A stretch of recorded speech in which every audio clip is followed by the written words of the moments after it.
Morning కిరణాలకి ఏ విధంగా మెరుస్తున్నదో మసీద్ చూడొచ్చు. చాలా ఓల్డ్ మస్జిదే కుతుబ్ షాహీ అంటారు దీన్ని. మార్నింగ్ కిరణాలు పడటం వలన ఇంకా అందం అనేది ఉప్పొంగి వస్తున్నది. చాలా ప్రాచీనమైనది. ఈ పురాణపూల్ చౌరస్థానంగానే ఈ యొక్క మసీదే ఇక్కడ కనబడుతుంది. చూడండి,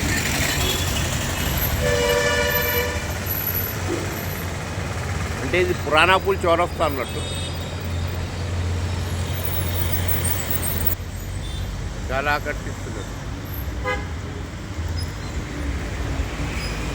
కుతుబ్ షాహీ మస్జిద్ ఇది పురాణపూల్.